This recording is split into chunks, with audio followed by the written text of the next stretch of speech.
Welcome into another episode of the Think Deeper podcast. Your co-host Will Harrub, joined as always by Joe and Jack Wilkie.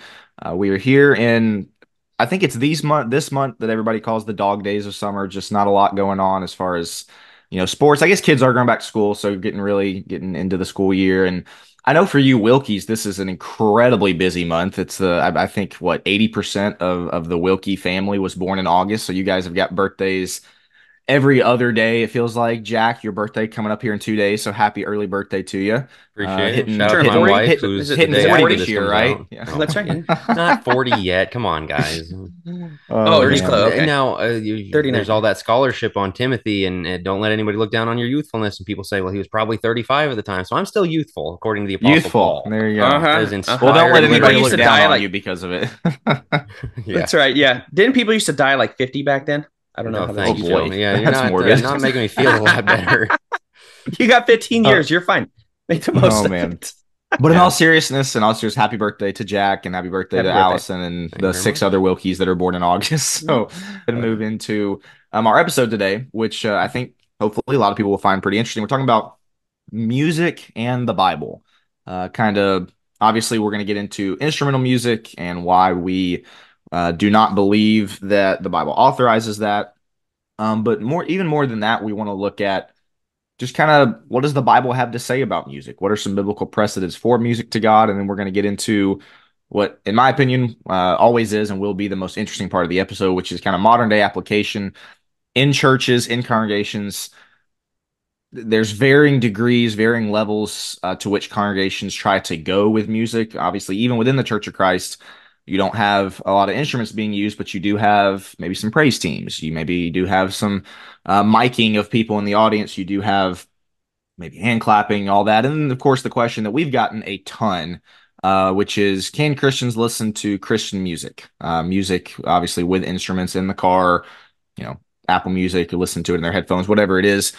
We're going to get into all that. I did want to say, too, I think we forgot, and you guys, I guess you can cut this out if we're not doing this anymore, but we do have a Q&A episode coming up as well. And so I would recommend any of our listeners, if you've got a question that you're just dying for us to answer in an episode, that is coming up here in the next couple of weeks. And so leave a comment here, leave a comment on Facebook, comment on YouTube, Jack at whichever avenue. focuspress.org. I know some people like doing private and just email There you me go. there. If you want anonymous, Jack at focuspress.org. This will be, I think, the third Q&A episodes we've done, and we always really enjoy those. People come out of the woodworks with a lot of really good questions. So, well, with that being said, guys, let's get into this episode talking about instruments, talking about music and the Bible. Joe, I'm going to hand it off to you to kind of get us started. I guess I kind of already gave the intro as far as where we're headed, but Sure. any other introductory thoughts? I don't think so. This has been requested. And as you said, there's been a lot of just a lot of discussion surrounding this, specifically with people reaching out to us and kind of where we stand specifically on the instruments outside of worship, in the car, radio, things like that. So I'm looking forward to this one. I think it's going to be good. But we wanted to start just with a general discussion on music, because I think the first one, we were just discussing this off air, is Genesis 4 with Jubal, right? So there's Tubal Cain, and he's with bronze and such, and Metalworks. And then you have Jubal, and I was saying I always remember it from Jubilee, but Jubal, who is the father of instruments pretty much, right? So this is all the way back to Genesis 4. We're talking like very close to the beginning. And then you see instruments throughout the Bible. You're going to see it a lot with in the law, with the trumpets being blown. You see it with David. He's dancing with tambourines. He's got the harp, right? He's playing it there.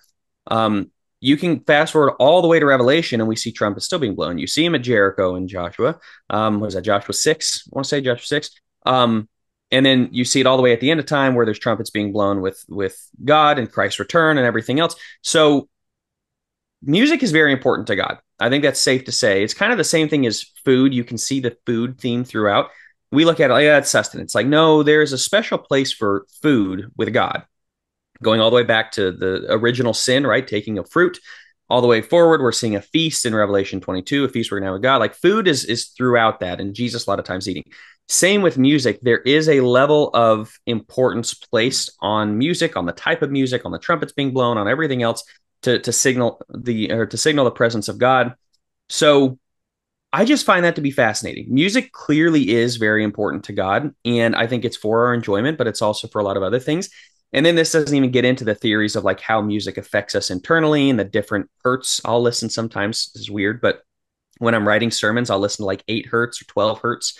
You can find it on Spotify and such. It's very interesting, but it's Do you just these find it helps tones, your right? sermon writing? It actually does. Believe it or not. My wife can attest Interesting. to this. Yes, it's because they say silence is probably best when you got kids in the house. It's best to have the headphones on. And it's just these tones that kind of go out and they streamline brain waves and things like that. So music is a big part of humanity, I would say, and how it kind of grounds us. But that is the point of music. We wanted to start with that and say it's very important to God. Now, this is where, Jack, I'm Well, going to leave I this. want to add to that For. as well, just as what it means to God. This is one of those things that we have to really pay attention to the Bible, and when you do, it gets you out of the Gnosticism we have. Old Testament was physical, New Testament spiritual, and we're all the kind of the we are souls with bodies just for a short time. Like, Right. no, music is a physical manifestation, and I really love that both you guys always give me the business when I quote books because apparently I'm not allowed to read. But Tolkien and C.S. Lewis both created their universes that they built fictionally. Started with singing. Aslan sings Narnia into existence, and all the nerdy Lord of the Rings stuff like that. You're Basically so nerdy. God gives essentially all the angels Michael. music and teaching them, you sing this part, you sing this part. And as the harmony happens, it comes into existence. And there's kind of this theory of the music of the spheres, that how mathematical the universe is and gravity and all that stuff. There's a music to the planets and like in our universe, not the fictional ones now, but like that there's a music to nature itself. And we Yeah. kind of sing about that. All nature sings and round me rings the music of the spheres. Like that song was that this is my father's world references that idea. And some scientists are like, it's not there. It's not. But you kind of get the concept, and that we live in a very musical universe, that this is something God created into the physical that we exist in. And that's why, A, singing, but B, voices coming together, as the scripture's talking about, with one voice singing and not watching your computer on Zoom and singing to yourself, but like in a group of people, the harmony, our voices aligning with each other. Like, this is a recreation of sort. Like, this is such a big deal, really a powerful thing that's happening. And when you just see one of my favorite things is, I'm just kind of geeking out here on all kinds of different the point of music, but the way it brings people together. When you see a football stadium all sing a song together and just 80,000 people, and like how it's moving, it's powerful. And Yeah. I Goosebumps. Yeah. think again, it just, you can be really Gnostic in your Christianity about the physical doesn't matter until you hear something like that. And it's like, oh, this is real. This is from Yeah. God that we have this. Imagine being up in heaven and hearing, a million angels just Well, chanting and yeah. singing and things like that to God. What you get in Revelation, like that's what we get to look forward to, and it is going to be glorious and magical. But we get to recreate some of that while here on Earth. Well, With a voice, with your ears. correct. Yeah, I was going to bring up the Gnosticism point as well. That people could just point to, well, it's earthly, it's physical, so it doesn't matter. But you think about all the different ways God has blessed us with the ability to just absolutely enjoy this life, enjoy our time here on earth. Joe, you brought up food. I think that's a big one as well. Just things like, a sunset, or just various ways that God has blessed us from a physical perspective of we get to enjoy this life. I think music is maybe at the top of that list. You think about how, from the time kids are born, their moms are singing lullabies to them. Music is just such a big part of our life, pretty much as we continue to grow into our adulthood. Every single phase of life, music is involved. And so obviously we're about to get into the instrumental music portion of worship, but Joe, I appreciate, as you're kind of the one that put the outline together, I appreciate you starting with this point to just illustrate the fact that music is a big part of our life. Therefore, it's very important to God. And it's something all the way back in Genesis 4. I mean, that's not that many generations after creation we're seeing music. And it says Jubal was the father of those who play the harp and the flute. And then, of course, it's all throughout the Old Testament. And so, yeah, there's more to this music discussion than just why we don't use instruments, which is, I think, what everybody jumps to all the time. There's a little more to it than that. Well, I started for two reasons. I started with this point. First is for those that are like me that would gladly go throughout a worship service without actually singing any songs. I just do the sermon and prayer and such. I'm not a big singer, and I've not made any That's true. That's I haven't interesting. been I haven't been quiet on that. That I'm not great at singing. I'm not a big fan of it. We'd sit around at Devos and everybody'd sing and sing and sing and sing, and I love singing. That ain't me. Just to be quite honest with you, that's not me. It's still very, very important. And that's why I put this on here and started with this is it's incredibly important to sing out to God. It is an important part of God, or of the way we come to God, the way we worship God. But part two to that, the reason why I started with this is there is a specific way to do it. That is the importance of this is if God has given us these ways, then it shows we can get it right and we're supposed to get it right. And it's important for us to really come to God in a way that is God honoring to him, right? That's worshiping him. And that's what brings us into the discussion on instruments because fellas, as I just mentioned, with all the way back to the Genesis 4, which isn't necessarily in a worship context, but you do see the tambourines and we do see the harps with worship music going along with the psalms, and we do see trumpets, and we see it in the New Testament. We see trumpets in Revelation. And so if I were the average person sitting here and I'm listening to these things, I might go, if I was like a Baptist or whatever, I might go and say, well, see, that shows that we ought to be using instruments. Fellas, how would you deal with that? Is that's one of the champion things for them is look, you see it in Revelation, you see it in the Old Testament. Why would we not fill in the gaps with instruments in the New Testament, since that's clearly, quote unquote, the way that God intended to be worshiped from the beginning? What would you say to that? So I in Lads to Leader, I did Lads to Leaders, of course, for like 10 years or so. And the last four, I guess all 4 years of my high school years, I participated in debate. And instrumental music was the first, I guess, what is that called? The first thing we debated over, where you had to both affirm and deny the statement, which was that the Bible does authorize use of instruments for worship. And so one of the things that that did for me is it kind of taught me how to argue from a debate perspective. Obviously, both sides, and they make all the qualifiers of like we believe this thing, but you need to know the arguments for the other side. And so I'll go ahead and get into where everybody always jumps to kind of prove why we don't use instruments is obviously Ephesians 5:19 and 20, and Colossians 3, what is it, 16, I think, Colossians 16 3:16, 17. Yep. 16 and 17. So one of the things that this doing debate taught me in a manner of like, this is how other people are going to argue for instruments, similar to what you were just talking about, Joe, is in Ephesians 5 when it talks about speaking to one another in psalms. That's the first one that it mentions. Well, what do you think the original psalms were played with? Instruments.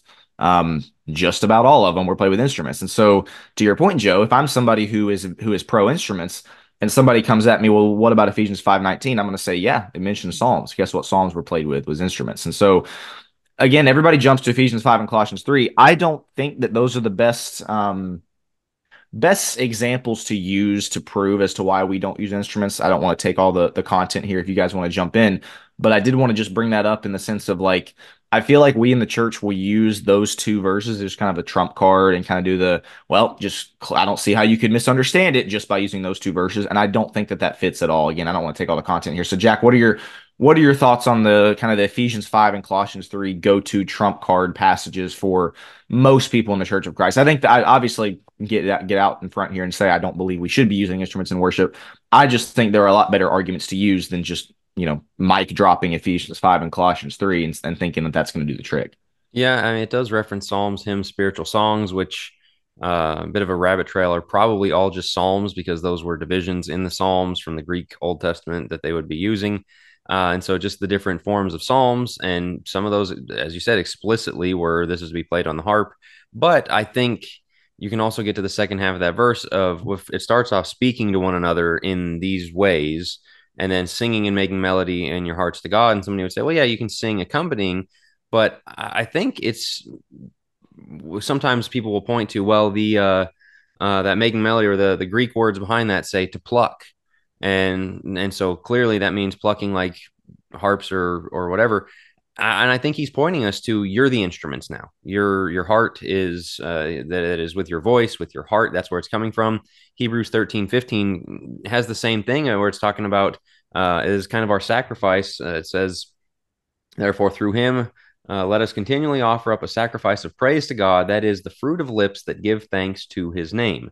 And so it's taking these Old Testament terms and putting them in our body. You are the temple of the church. It is the fruit of lips is your sacrifice of praise. It's not the pleasing aroma of a burning animal going up to God. It's what's coming out of your mouth, what's coming out of your heart, making melody. And so I think you're right in that it is not the slam the door shut that we like it to be. But on the other hand, I think when you really dig under what's being said in these New Testament verses, it is pointing to, it's not a physical building, it's physical people. It is the gathered saints. It's not an instrument you hold in your hands. It's coming from within you, out of your voice and And things it's one like of the that. ways that we're filled with the Spirit there in the context of Ephesians 5. Right. And Right. it's another thing that kind of goes along with this is the early church was very mobile.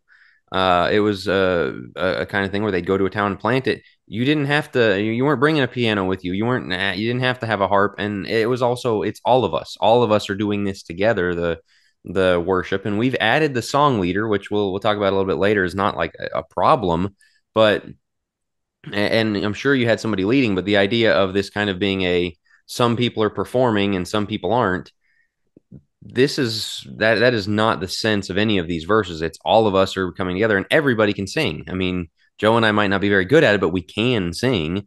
And so Right. this is something that you're supposed to bring your part of it as well. Hey guys, Jack Wilkie here.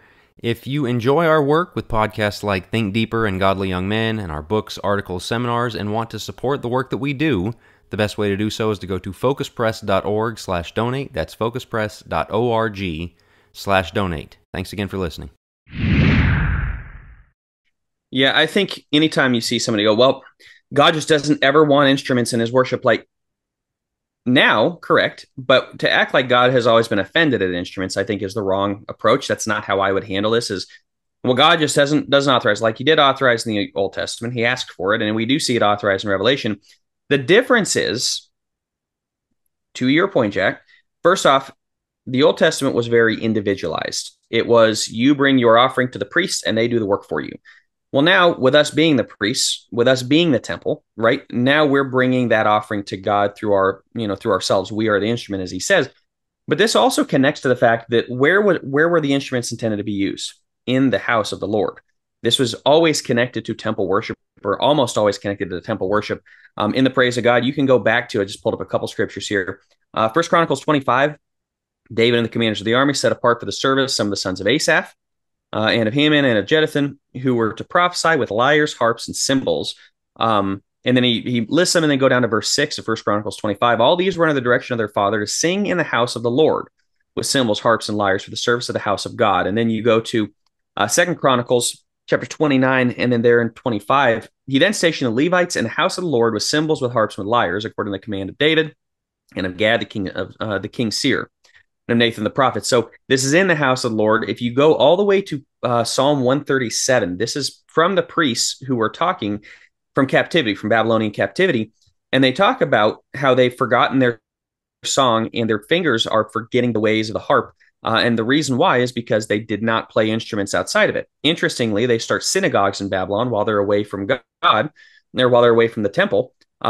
We base a lot of our worship service, including the reading of scripture, including the prayers, the songs, everything else. We base it on synagogue worship, which did not have instruments for that reason, because it was not tied to temple.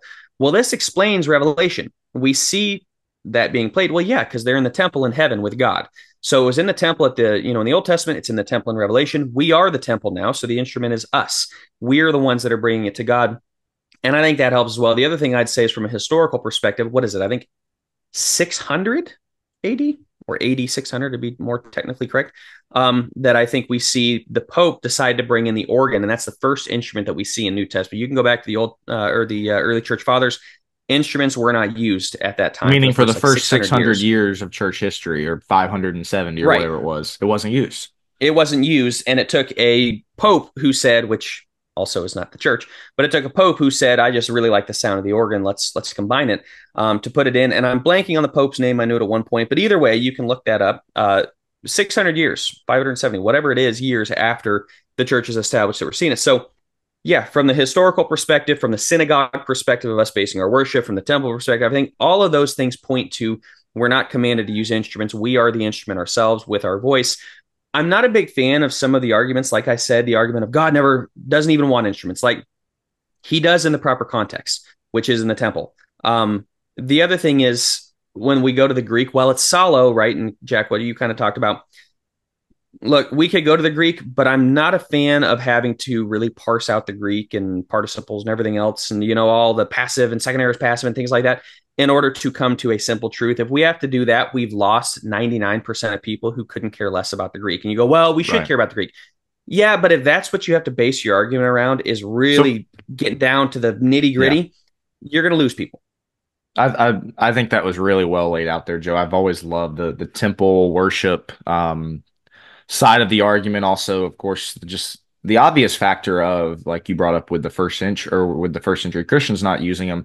If they didn't appear till 600 AD or whatever the year was, that's the apostles, early church fathers, everybody we look up to didn't use them. And so if they didn't, I don't think we should. I've always thought that's a better argument than like you said, just kind of mic dropping verses or using the solo thing. Here's a question I have for you guys, because one of the arguments I've also used before is that throughout the entire New Testament, where you get a lot of, I shouldn't say a lot, you get a significant picture of what the early church was doing. You obviously get a lot of it in Acts.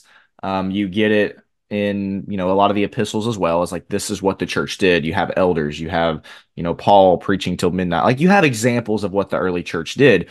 You don't ever see instruments.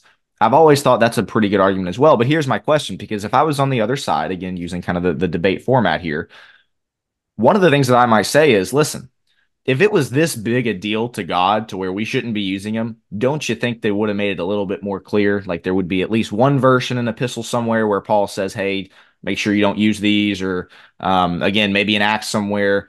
I've heard that argument as well. And so I'm curious your guys' thoughts on, when people might say that of like, hey, if it's really this big a deal and it's a serious deal to God right now, don't you think it would have been made a little bit more clear? What are your guys' thoughts on that? Because regardless of what other people might think and what we believe, there is a little bit of we can't just go to one verse and say, you know what, here, this is why we can't use it. Even going to the temple and using the first century, like those are kind of somewhat out of the text answers. And so what are y'all's thoughts on that? Yeah, as Joe brought up in the Old Testament, you have David essentially establishing the temple's house band. And if you were going to have that in the New Testament, just kind of the idea of, well, hey, if you got a guitar, bring it down. No, that's not going to, like, you're going to have to do it decently and in order. And so you don't see Paul going, all right, well, you need to have this guy doing this or somebody on the harp, or you just don't have that establishment of it. You have this, again, the assumption of the only thing it says repeatedly is use your voice. And so it's really important that you do that. And yeah, I mean, it is a glaring omission. And of course, somebody would say, well, they were just continuing on in the Jewish tradition. The Jewish tradition was the temple had a house band. They're not meeting in the temple after those first few years, Right, like right. where in early Acts, they were still going to the temple. And so, yeah, somebody would say, well, in Acts 2, everybody got baptized and then they kept going back to the temple. And so they would have been hearing instrumental worship, which clearly it was okay in the early church. But as the church separated itself from the Jewish order, as kind of starts happening throughout the book of Acts, especially because the Jewish leadership did not want them around, yeah, then they're not going to have that temple band. And at no point do you see them going, well, now we got to get our own. And so, yeah, I mean, I think there is validity to that argument. Yeah, the other thing is it did denote the presence of God, which was in the temple, right, with Ark of the Covenant and everything else. Um, so when God's presence is there and the trumpets and everything else, I think that's a big deal. Obviously, we have the presence of God within us, but we're not all bringing trumpets. Like again, that is we us as the instrument. But I think that goes to show, and Jack, as you're talking about the priesthood of believers, how important this is. That you did have people that were established, Asaph, right, and his sons. You did have them established as the people to do it, and now everybody is, and that's a really, really big deal. And this is why there's a little soapbox of mine, but this is why when we elevate like the preacher and we elevate, there are some members that elder worthy of his or worthy of double honor, things like that, the deacons and elders, and even a preacher. As we discussed, at the same time, everybody has to bring something. Jack, this goes to the point of church reset of the consumeristic mindset versus the potluck, right? I'm not coming to a restaurant, I'm coming to a potluck. That's one of the best arguments for us as people who don't use instruments, right? For a cappella, is this is a potluck that we're coming to where everybody is bringing something, as opposed to I'm showing up to the temple to be, to participate in the worship of God, and I'm mainly watching. So you look at, we have like Red Rocks Community Church is huge, right? Back in Denver, and Flatirons, and they got several big denominational churches or non-denominational, I suppose, but community churches. how many people are there for the music's just beautiful, man. I just love it. It is so moving and kind of swaying back and forth with the hands, and really getting the rock band is just incredible, and the worship music's so good. And yet, when you take those people and they show up to a place where it's a cappella, it's like, this is different. This stands out. This is not me coming to be entertained. This is me bringing my very best that I can bring as a priest. I'm no longer coming to the priest. That's what the community church feels like, is I am bringing my worship and I'm giving it to the priests, quote unquote, up on stage so they can do the rock band portion and they can praise God and I'll kind of sway alongside, but I don't actually have to bring it to God. And that's what I would say from that perspective of why it's so important that we sing out and make melody with our hearts and with our voices, is that's me bringing to God my own sacrifice in a way as a priest. That's why it's such a big deal that we're priests. So I don't want to, pardon the expression, but beat on a drum, but that's, or beat the dead horse, I guess. But yeah, that's what I would say on that. It is a difficult thing though, when we, as you talk about, Will, kind of the mic drop moments, there's some things that make this a difficult thing. Can I see how people are misled on this? Can I see how people get this wrong? Yes, I can. I read a book one time by, I think it was by Baptist, and they were adamant that we needed to use instruments, and they Like that we were laid out wrong all if we these didn't, arguments. right? Correct. And they very much felt like you were in sin if you were not using instruments. And it's like, well, clearly I disagree with that, but it was an interesting argumentation. But interestingly as well, they thought that everybody should be learning it to kind of work on it so that they could bring something. So they got half of it. Like, we do need to bring something to God, but then that's just chaos, right? Where you have people that just don't know instruments, whereas everybody can use their voice. So yeah, some people do get it wrong with a sincere heart. But I think there's a lot of that going on with a lot of other things. Well, But the last thing I'll say on this, Jack, then you can take over here. While I, of course, would disagree with all of those who are, doing the rock band, entertainment, community church, swaying back and forth, whatever it is, the one thing that I think they do, and the one thing that I think they have, at least to some extent, for some of it, maybe it's insincere or a little bit fake or not genuine, whatever it is. But the one thing I think that they do have is they feel as though they are truly worshiping, and it is a somewhat of a spiritual experience. You walk into a lot of Church of Christ on a Sunday morning where we're just kind of routinely, singing the words to Amazing Grace, or you look around the room and there's not a single smile to be seen, no emotion whatsoever. We're just kind of, da, da, da, singing. Yeah, that is one area that I am not a fan of the way that we currently do things again, and not every single congregation. I know that there are some who the singing is very passionate and emotion filled.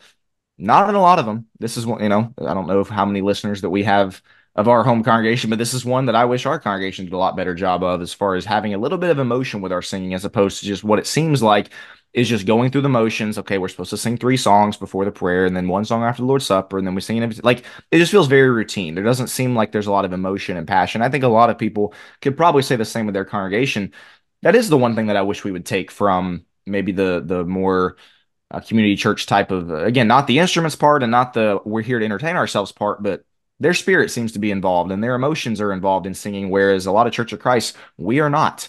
And again, that's an individual thing as well, but I also think making that an emphasis in your congregation of like, hey, we are here to sing songs of worship to God, and it's not just to check off the fact that we perform the singing act of worship so that we can call our worship acceptable. That's not the reason. so Yeah. Well, go ahead. I was just gonna say that's an interesting point, because actually, Jack, I was gonna ask you on this. We already talked about the Gnosticism. I do think Gnosticism comes into the Church of Christ more than almost anything else. And the reason I say that is because we really try to push out almost all emotion. We are on truth, except worship and spirit and truth. And I think the spirit part we miss a lot of the time, to your point, Will. So, Jack, I was curious your thoughts on, do you think that is a Gnostic issue within the Church of Christ, where we are afraid to show emotion, or we don't feel like we can connect emotion without, maybe it's not Gnosticism, maybe that's the wrong couching of it. Why do you think that is the case, where we're so afraid to show emotion in that? And that includes, I guess we can, I don't know if we want to jump to this point, but the clapping and the hands and everything else, we're like, whoa, whoa, whoa, whoa, we're very, very against it. But I'm curious your thoughts on it. I don't think it's Gnostic so much as it is just a different approach. And you kind of you trace the heritage of different, the way different religions and denominations and stuff formed and the way they did, and even out of the Restoration and where it came from, and even the where certain things came from. Like the German, like the Lutherans, they're not real big, expressive kind of people like that, because German people just aren't that way. And you see kind of the Scottish, Irish influence on Presbyterianism. And then, of course, the Restorationist guys came out of that. And again, it is very stoic, straightforward, very logical and mathematical approach to the scriptures. And so you lose some of that. It is more of an Eastern thing. It is one. It's no wonder that Pentecostalism took off more with Native Americans, because of they are an expressive people and a joyful, loud, dancing kind of people. And so I think that is an underrated factor in a lot of this stuff. Interesting. That's not to say we're like just not, that's not even an argument about the superiority of some. Obviously, we're going to get to some of those things you talked about and why I'm not in favor of some of them. But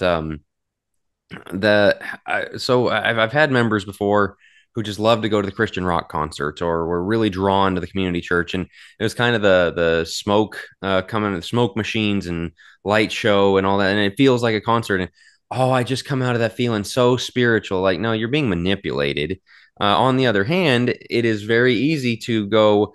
And that's why we need to come in here, sit down, and sing Amazing Grace as slow as we can possibly do it, staring at the seat in the back and front. Like, to Will's point, Right. there's a medium somewhere in there of joyfully, loudly singing. We're not loud. We don't like when Right. somebody is loud. It's kind of like, hey, what's the deal with that guy? Like, why can't we all just loudly sing? Why can't we passionately sing and with a smile on your face? And so bringing some of that emotion that Will is talking about is really important without it becoming emotionalism, without it becoming for the sake of the effect. Because as I said at the start, you do get chills, you do get that like that musical high out of certain experiences. And Well, again, some are manipulating people into that, but there's also a very real one that we should be pursuing. And you don't do it for the sake of that, but it's like when the singing is right. And people, if you've been to one of those major conferences where there's like 5,000 people singing, it moves you, but that can that's happen what I in a was room going to of say. 40 people. Yeah, that's what I was going to say. And then, Joe, if you want to get us into the next section here, we did our fair share of kind of bashing church camps there on a couple episodes ago, but that is the one thing I'll say about church camp, conferences, whatever. I've been a part of some instances of singing where, maybe, we shut the lights off or whatever. It was one of these where the only thing you were focused on was singing and hearing everybody's voices. And you mentioned the chill bumps. It's like, whoa, this is something different. And because there was loudness to it. There was like everybody was clearly wanting to sing. I think that's part of the problem with a lot of congregations is like you look around, there's a lot of people that clearly don't really want to sing. They're just doing it because they feel like they have to. And so that is, I guess, the one check mark in the favor of the church camps or the conferences or whatever is you do get a little bit better picture of like, whoa, this is some really passionate and emotion filled singing that you don't get a lot of Sunday mornings. So, Joe, I don't know if you had any thoughts on that or if you want to go ahead and get us into the next section with that. I wanted to No, I add think it one thing dovetails before perfectly. we moved on, as kind of some of the arguments against is that we brought up church history, the early church fathers. Some of the reformers were big time, and I know a lot of people today look at the churches of Christ as, oh, those backward people who don't have instruments. Calvin and Luther, it's kind of disputed. He said some positive things, some negative things. It's kind of, you can go either way. Calvin, I thought this was interesting, made the same point that Joe did about um, kind of fake Old Testament reenactment. He said, in popery, referring to the Catholics, there was a ridiculous and unsuitable imitation of the Jews. While they adorned their temples and valued themselves as having made the worship of God more splendid and inviting, they employed organs and many other such ludicrous things by which the word and worship of God are exceedingly profaned, the people being much more attached to those rites than to the understanding of the divine word. Everything we're just talking about. Boy, man, the music's so pretty. We don't really care about the preaching Wow. or what's being said by the music, but sure sounds nice.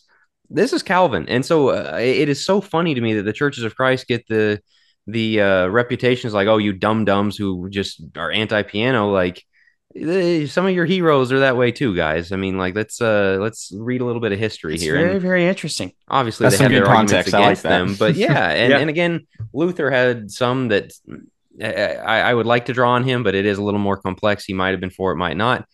But Calvin is a pretty big name, and he was with us on that. So I You mean, heard it here first. Jack's a Calvinist. there you go. Yeah, but I mean, like, No, but what a quote, right? yeah, no kidding. No kidding. And boy, I love that. I love that point that we didn't just start this in 1906 with the splitting of the disciples of Christ. And Church of Christ. I think a lot of people look at that because we were split over church or over instruments in 1906. And a lot of people look at that as like, that's okay. That's where we went off. Like, no, this is historically where it's been. But guys, we're talking about bringing out the emotion. This is where people push the envelope, quote unquote. And that's what I think in this next session, what I want to discuss, how far can we go? How far can we push it to enhance the music, to enhance the worship, to make it as good as possible? Because before we get into some of the other things, we'll start with Jack. You already referenced this. We'll start with something like a song leader. A song leader can enhance the worship. Is a song leader wrong? No, I don't think so. Somebody to get up there and lead the 4-part harmony. Yeah, exactly. Well, I'm perfectly fine because I don't ever song lead, but Will's in trouble. He's a good song leader. No, but I mean, I don't think any of us would say that's wrong. I don't think any of us would say using a pitch pipe and getting the pitch correct is wrong. But why aren't those wrong? I guess that's the first question. Before we get into this, because this is going to kind of lay out the structure by which we can say, is this good or bad? Why is it not wrong to use a song leader, to use a pitch pipe, things like that?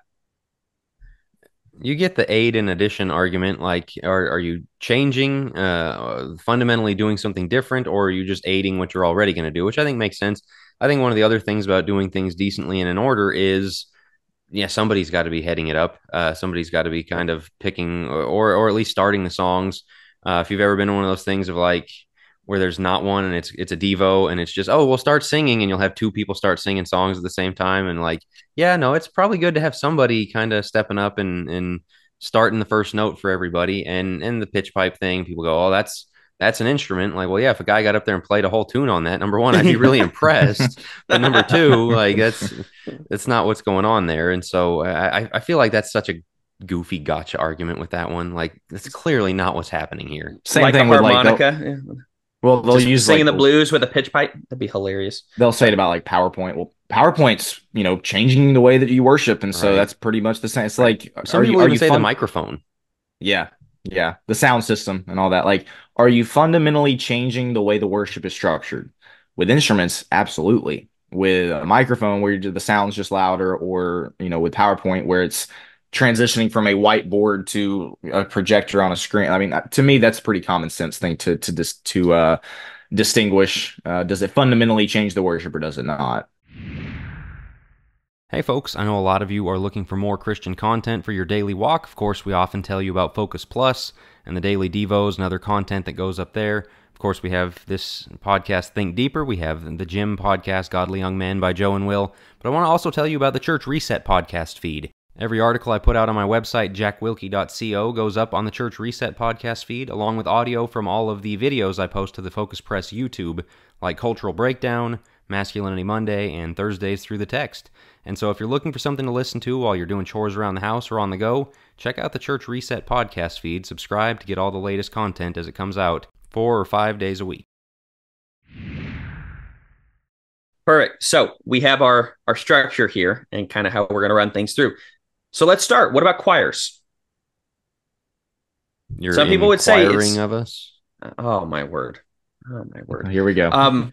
Yeah, this guy. So what about choirs? Some churches, I don't know that I would be attending a church with a choir, but some churches may look at that and go, it's enhancing the worship. We're going to put the best. And this is going to go along with, I would say, I think we have on here praise teams and miking people. I was going to say, is that the same as a all praise of those team? kind of, I think it all kind of goes together, which is we're going to take the best of the best and let them be part of, now everybody else can sing along. Okay. Everybody else can sing along, but we're going to let them kind of stand up there and lead. And so they're taking what is the song leader, a singular person, and let's put 20 people up there who are fantastic and they'll help. What are your thoughts? So I'll go for sure. In my opinion, there's two problems with that. One, Joe, you just said the word, they'll get up there and lead. Well, the first problem is most choirs, praise teams, whatever, are not all men. There are women that are involved in the praise team or the choir or whatever it is. And so by placing them up front or putting them in a certain position, regardless of what you call it, I mean, Joe, you just said it, they are leading in some way. They are leading in the singing. So that would be my first problem with it, is that it's placing women in a position where, listen, you can just read the New Testament and pretty clearly see that the Bible does not authorize women taking any kind of leadership role. That's a different episode. But to me, it ties into this point with choirs or praise teams. Like, God did not set in motion a church structure plan where women are to be leading. They do in praise team to choir. So that'd be the first thing. But then the other thing would be what we just discussed in the sense of it's taking it away from the original plan of everybody brings something. We're all contributing this together, and more so, yeah, but these 4 people or this 10 people, their contributions are worth way more. So why don't everybody else just kind of follow them? They're going to be kind of the central part of the singing. Everybody else just kind of follow along. I don't know. To me, that is different, and that's not originally the way that it was supposed to be according to the New Testament, of where everybody's coming together and singing, encouraging each other to songs and spiritual songs. No, here's 10, or again, 4, 10, 12 people or whatever that are pretty much doing it, and everybody else can just follow along. Those would be my thoughts. Jack, what are your thoughts? Yeah, where somebody would say, well, if you got a song leader, why not have a few? You're right, it is fundamentally different.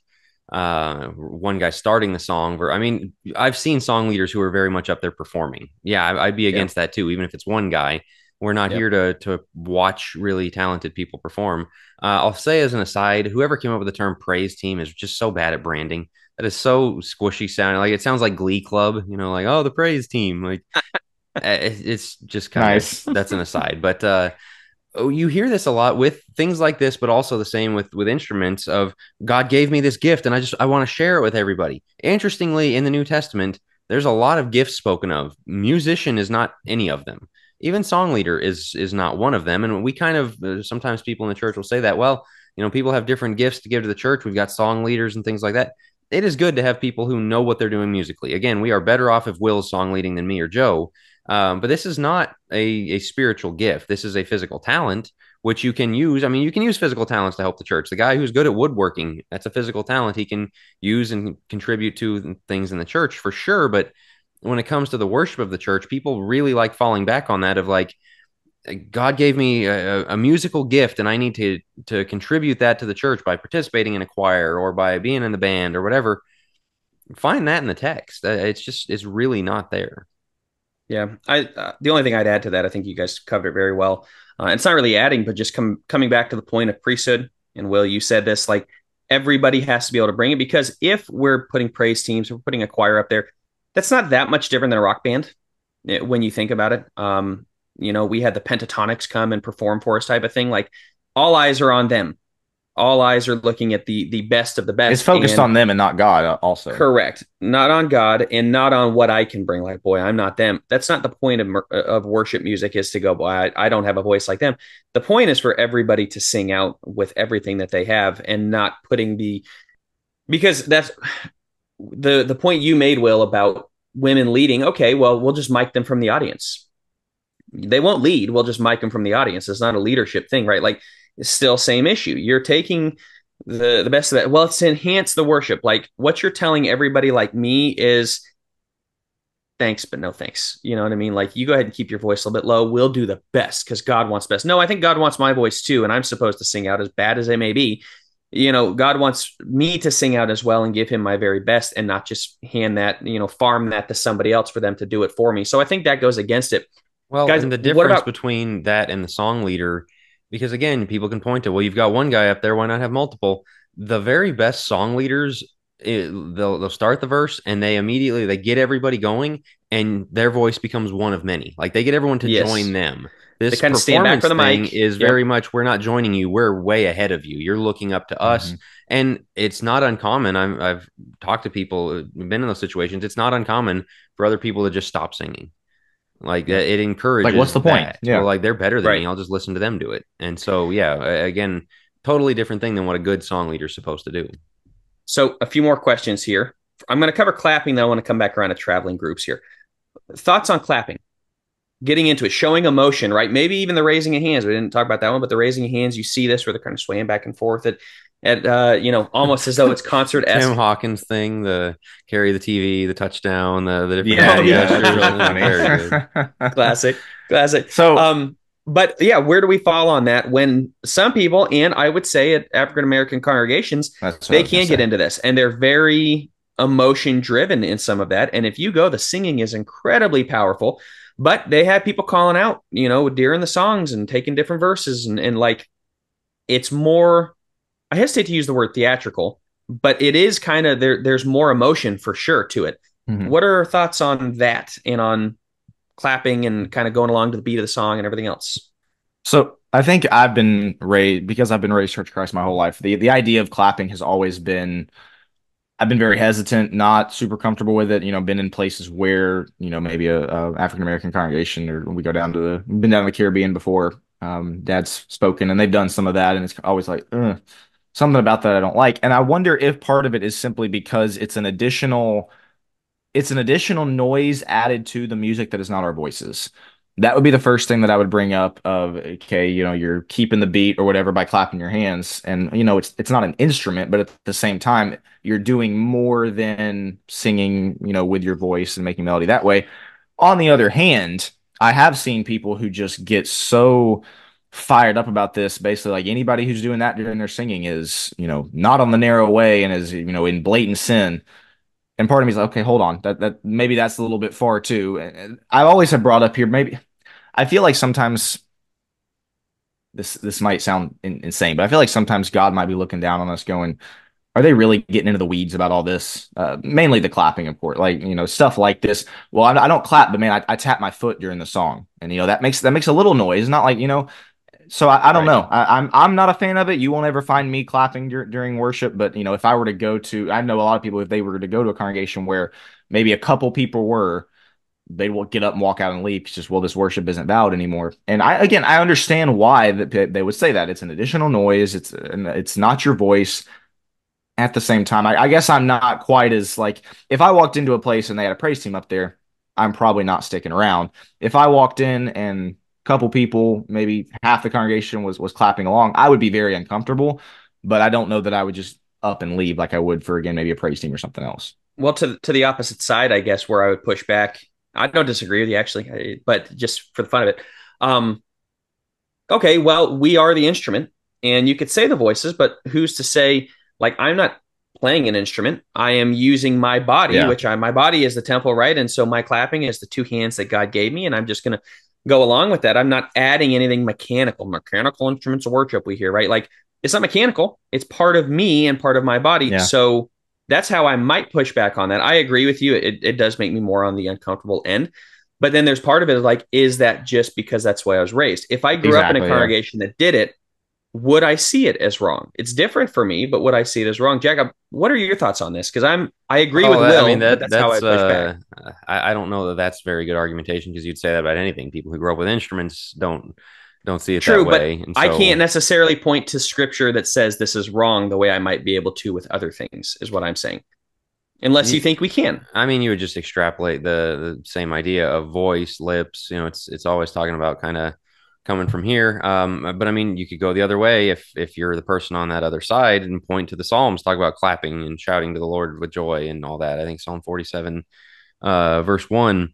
And so that's in there, but obviously we don't take instruments from the Psalms. And I don't know. We used to have area wide fellowships when I was in East Texas, and there was as you said, African American congregations. And one of the guys, he didn't clap throughout the whole song. It wasn't like he was up there clapping. He was a very dynamic song leader. And just like at the start of a verse or at the start of a chorus, he would kind of, like two or three times to get the beat. And it was kind of like, is he clapping? Is he? And it kind of to Will's point of like, if everybody just got up and walked out at that point, it would feel like, okay, that maybe it's a bit of an overreaction here. But maybe some people would. I don't know. If he had spent the whole song clapping along to it and everybody else in there was, I would kind of feel a little weird about that. I don't think that's because I do think there comes a point at which it does detract from your voice. It detracts Mhm. from what you're trying to do there, and so yeah. I mean, this is Well, But see, okay. some songs. Well, I'm going to say this real quick. There's going to be some people who are like, oh, they said somebody might not go to hell if they clap their hands. Can we grant that there's a little bit of a spectrum here between you've got a rock band up there, you've and got clapping somebody your clapping their hands. Yeah. hands, and then you've got only a cappella singing, which is what we advocate here.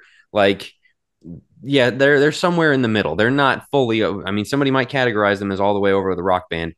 It's not let's use our Common brains sense here a here. little bit. Yeah. Yeah, common So sense. you have some songs like Hosanna, shout hallelujah, right? Clapping is a natural part of that, right? I mean, there's just a part of the song. Oh, you Should we advocating avoid for songs like that? VBS here? I was gonna say that. I was exactly gonna Well, say like the one true. thing to I mean, tee Joe up here. You know me and my yeah. if we're gonna be all anti-clapping, which again, not a huge fan of it, we gotta kick out some of our VBS songs at this point. Sorry. That is pretty But funny, the double stomping standard is there. okay, and Yeah. the Shoot the artillery. shoot the artillery is okay. That's not really a clap. I'm just shooting artillery. If you're there, happy guys. and you know it, nod your head. Right. Yeah. What about beatboxers, guys? Beatboxers coming. Oh. Okay, no, just kidding. Just kidding. Please don't. It get is me coming from started. the voice. I don't come to church to get spat upon, so no. Yeah, well, Okay. well. Anyway, no, I think it is a difficult thing. I don't have a full answer on it. It does. We've all given It's those one of those non-answers. I was going to say it's kind of one of those. We not for are us. taking the better safe than sorry. It is definitely not for us. I do think that we are very clearly, from the lips. That's what it's commanded. Yeah, no, I'm not going to condemn anybody for clapping per se, but I think it can go too far to Jack's point. So it is one of those things. Have I clapped along with Hosanna before at some Devo? Yeah, I'm sure I have. Not that I remember, but I'm sure I have. As you're singing through. I'm purer than you. I guess you are. Well, good for you. Jack's got a special place in heaven, guys. So good for him. Just don't applaud but I me. wanted. Yeah, that's right. I think we can when we get to heaven. Temple worship. Well, right? you have that. I'm sure that you have that all of a debate sudden too of clapping after baptisms. Oh A yeah, lot of people get real uncomfortable. I know. I was thinking about that. Well, I look at that like, yeah, it's not a performance, so I never, But then it's kind of funny because you can tell the congregations that are sound, amen, amen, amen. Everybody says amen, and you kind of pump your fists like, yeah, I'm in a sound place. No, I mean, it's not.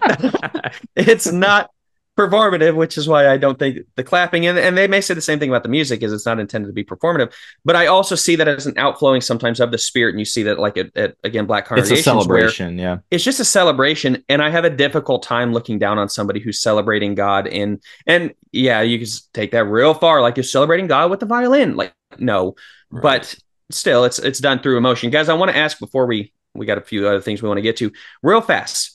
Because there may be a question. We had singing youth at Denver. There are those. I think Abilene has some, and they're like, I don't know if Free does, but they have these choirs that go around and like they sing at congregations. Usually they wrap up the service and then they'll have the performance after, kind of as a concert. There are some people that got really uncomfortable with that. Where do we fall on that? What are your thoughts? I know I'm asking all the questions, which works out for me, but I am curious. Like, where do we fall on? It's choir, but it's not part of the worship. Joe's going to get to go first on the Christian music on the radio point. We'll just make sure to go ahead and make that declaration now. Oh, good. Yeah, we had this growing up. Congregation that I grew up in was in the youth group for. They had I think it was Lipscomb's singing group that would come. And the way they did it was they'd have an abbreviated worship, 15, 20 minutes worth of worship, Devo instead of a sermon thing. And then the choir group, concert, singing group, whatever, would do the last 30, 45 minutes, always a meal after and stuff. But they did make it clear it was separate from worship. So I'll say that I'm not a huge fan of doing it that way in the sense of like, yeah, we're going to shorten our worship to God so these guys can get up and perform. Not a huge fan of that. If you're going to do it, I think you have the full worship. And then as far as them doing it before, after, as long as it's separate from worship, I don't really have a problem with it. Again, I agree.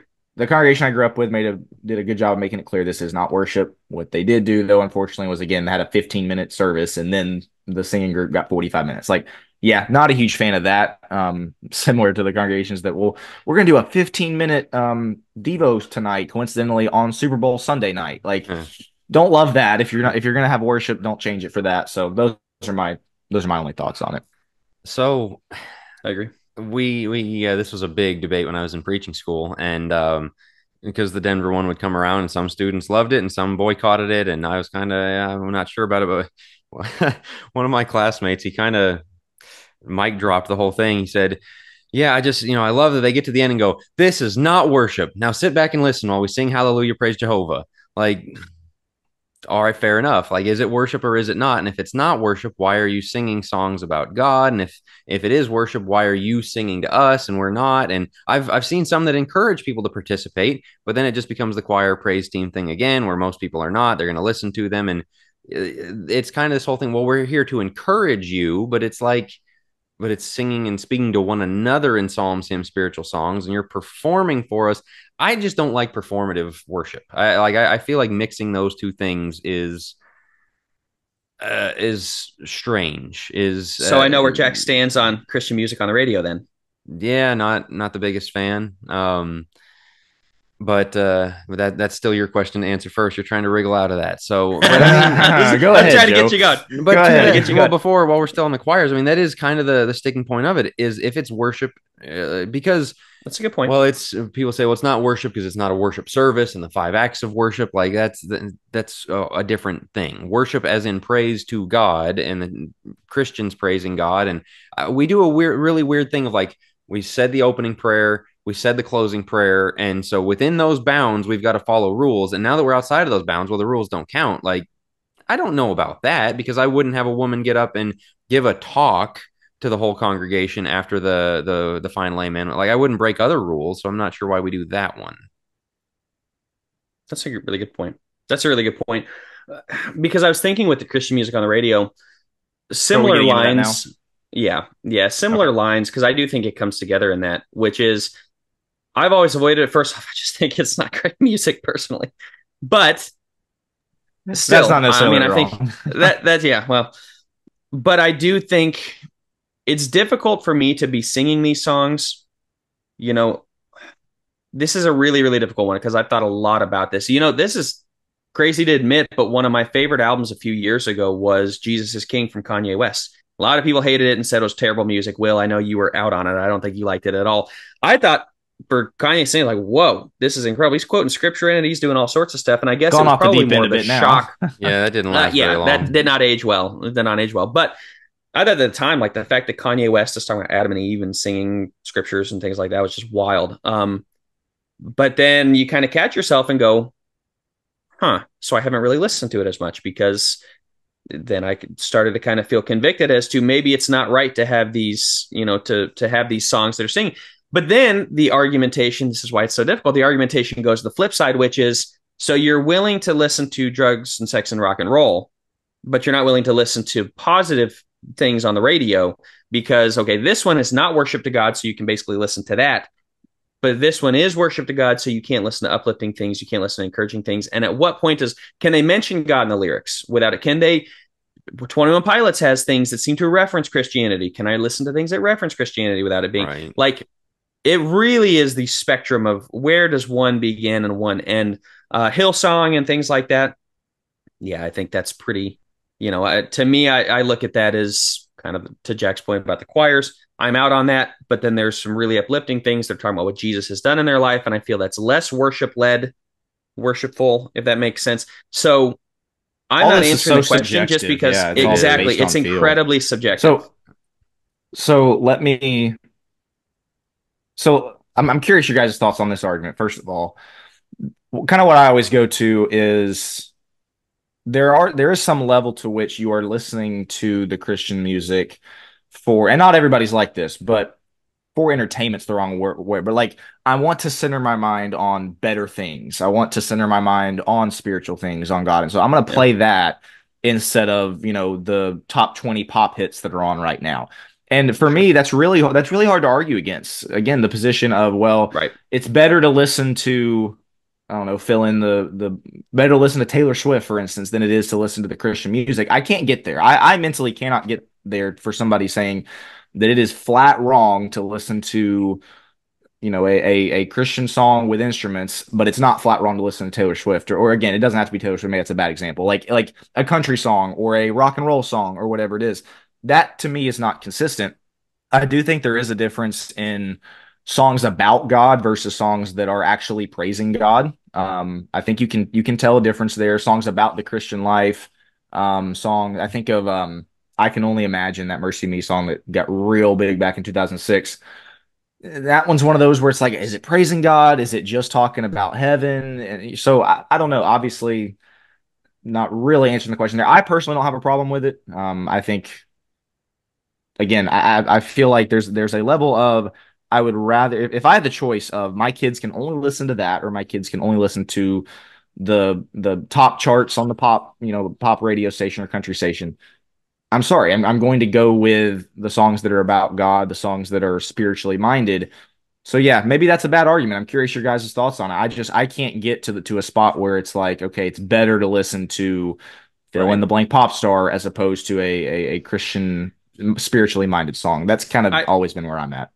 I think it's a matter of conscience, personally. And It's really, really difficult to argue with that one. I think if a person finds it to be perfectly fine and wants their mind on it, this is one of those, Will, as you mentioned earlier, is God looking down at us going, okay, guys, like it's going to be okay type of thing. I don't know. I don't want to be wrong. I mean, I certainly don't want to be wrong in that. And I don't want to. And I understand the people God, that would say, I'm better to be safe than sorry, so I'm just not going to listen to it. I get that as well. Sure. Sure.